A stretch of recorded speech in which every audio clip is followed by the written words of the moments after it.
Movimentações são ideais para quebrar qualquer sistema de marcação individual, você já sabe. Mas o Flamengo utilizou de outros segredos para dominar o Galo. E hoje eu vou te mostrar todos eles aqui. Na goleada por 4-0 sobre o Galo, o Flamengo utilizou de muitos apoios e dinâmicas para surpreender a marcação. Galo individualizava a pressão e o Flamengo tinha várias opções para quebrar essa pressão do Galo e avançar dentro de campo. O jogo de futebol atual se passa muito por como você enxerga seus volantes. E tanto o Everton Araújo quanto o Jorginho tiveram um papel principal dentro da construção. O Flamengo gostava de construir por dentro, mas as situações eram geradas muito por fora. A gente vai ver várias situações onde existe um movimento para um jogador descer em apoio e deixar o Everton Araújo de frente para o jogo. E por isso que ele se torna uma peça tão importante. O Everton tem um papel muito crucial nesse time do Flamengo, porque ele é o cara que consegue conduzir muitas vezes saindo de trás e sendo um elemento surpresa. Enquanto o Jorginho é o cara mais de ritmo, o Everton ele consegue flutuar e avançar dentro de campo. O Flamengo sempre buscava um passe para um jogador vindo de apoio para que o Everton tivesse a bola de frente, sendo o terceiro homem. E rapidamente ele encaixava um passe diagonal. Esse foi o grande segredo do Flamengo. Sempre existia uma ideia de passe diagonal.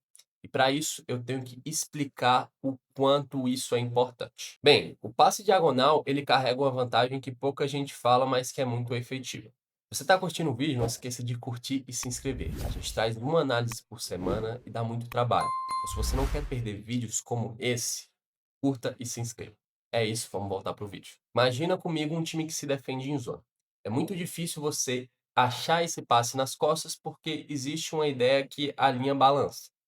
Só que quando a gente está falando de uma marcação individual, e principalmente quando você joga em diferentes alturas, vai sempre existir um caminho diagonal para progredir.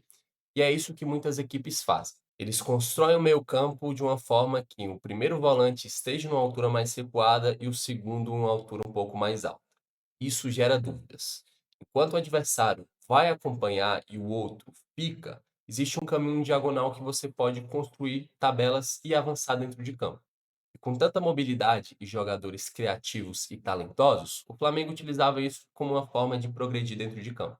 Sempre que existia uma estrutura ali com os zagueiros e muitas vezes o Jorginho baixando, o Everton se colocava na frente da pressão e comunicava muito bem com a Arrascaeta, Pedro, Lino, Plata, seja quem fosse que estivesse pronto para receber a bola. Dessa forma, o Flamengo quebrou muitas vezes uma pressão que subia de forma individual e que gerava espaços em diagonal. E por isso o destaque ficou muito no Plata e no Lino. O Lino e o Plata, eles tiveram um papel muito importante, porque eles saíam da ponta e caíam por dentro. Isso gerava muita dúvida sobre os pontas e laterais do Galo. Muitas vezes eles ficavam na dúvida ou pelo menos hesitavam um segundo que seja sobre acompanhar ou deixar ir. Isso gerou muitos espaços dentro do time do Galo.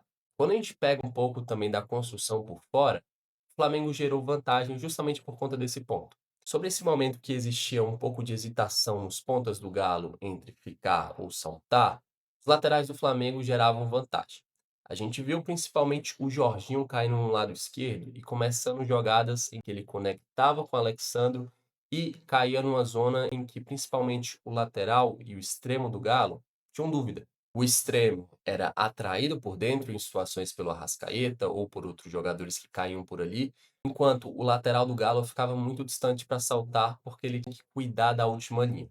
Isso gerava um ponto em que o Alexandre ele tinha tempo e espaço para pensar o jogo e acelerar no corredor. Sendo bem sincero, entendendo bem como o Atlético não pressionava tanto os jogadores da base da jogada do Flamengo, é uma jogada que não tem culpa nem do extremo nem do lateral. E o Flamengo utilizou por diversas vezes essa jogada no corredor esquerdo. Sempre o Jorginho, Alexandro e o Lino atacando bem o espaço e chegando à área. E além da partida desses jogadores, é muito importante notar que existe um entendimento muito bom por dentro. Quando a gente fala dos jogadores do Flamengo, as maiores individualidades que a gente vê para decidir jogos são Arrascaeta e Pedro. Não tem muito para onde correr. Ainda que eu acredite que o Jorginho é o principal jogador do Flamengo na temporada, o Pedro e o Arrascaeta, eles têm um papel muito importante para serem os caras dos gols. E nesse jogo, eles conseguiram se entender muito bem. Algumas chances foram geradas a partir desse comportamento. Quando o Pedro descia, o Arrascaeta ele já ficava alinhado com o Pedro, como se fosse uma dupla de ataque mesmo. Nessas situações, o Arrascaeta ele era flash. O Pedro descia, atraía a marcação e gerava o espaço para o Arrascaeta. Algumas chances foram criadas a partir desse movimento. E além dessa situação de apoio, em vários momentos Pedro e Arrascaeta eles estiveram muito próximos. O Arrascaeta, ele tá um pouco mais preso numa zona central do que era com o Felipe Luiz. Isso daqui para mim é um claro indício em que a movimentação vai mais pela base da jogada, enquanto Pedro e Arrascaeta, eles ficam mais próximos do gol. É raro a gente ver as situações em que o Arrascaeta ou Pedro, eles saem muito do corredor central. Isso porque o Léo Jardim confia muito que eles vão decidir. Isso tem sido uma tônica entre os jogos. A bola vai até o Pedro, eles não vão lateralmente para buscar essa bola.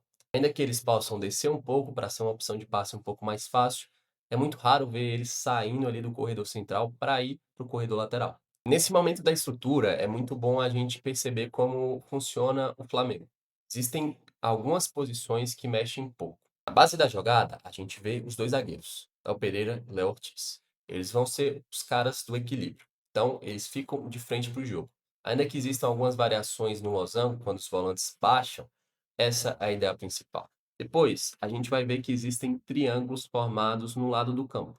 Os laterais, volantes e extremos, eles buscam sempre formar um triângulo.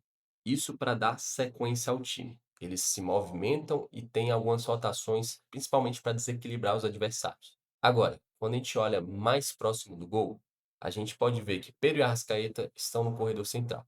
Vez ou outra, eles podem até se alinhar formando uma espécie de dupla de ataque, mas a ideia é que eles não saiam muito daquela zona para ficar mais próximos do gol. Sendo bem sincero, o resultado ele pode enganar no aspecto. O Galo não fez uma partida ruim no aspecto ofensivo. Quando a gente vê um pouco do que foi o jogo, a gente se assusta pelo resultado. Mas olhando as chances que o Galo criou, muitas delas não foram chances ruins, mas foram apenas mal aproveitadas. As decisões dentro de campo ficaram abaixo daquilo que a gente espera de um time como o Galo. Em várias situações o time parecia um pouco afobado para finalizar e não esperava o momento certo para uma ultrapassagem, uma tabela, ou para achar um jogador um pouco mais aberto em situação boa para finalizar.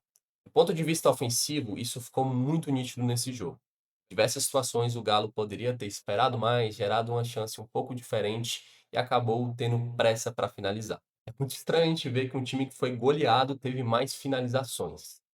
Na verdade, não foi só mais finalizações, foi o dobro e mais um pouco. A gente viu o Flamengo finalizando 8 vezes e 6 no gol, enquanto o Galo finalizou 17 vezes e teve menos finalizações no gol que o Flamengo. E outro dado que comprova um pouco do que eu falei é a distância da finalização. Quando o Flamengo finalizava mais próximo, o Galo teve uma finalização um pouco mais distante. Se a gente pega um pouco da média do Flamengo, o Flamengo finalizou mais próximo do que é habituado nos jogos de Série A e deixou o Atlético finalizar mais longe do que os adversários finalizam em média. Isso mostra um pouco do que eu falei. Muita pressa para finalizar do Galo e muita clareza no que está construindo por parte do Flamengo. O Flamengo segue construindo algo muito interessante com o Léo Jardim. Entre todas as mudanças, a gente vê que existe um modelo de jogo bem construído e que cada vez mais o Flamengo vai buscando novas alternativas para vencer. Espero que você tenha gostado do vídeo. Se gostou, não se esqueça de curtir e se inscrever. Fiquem com Deus e até a próxima.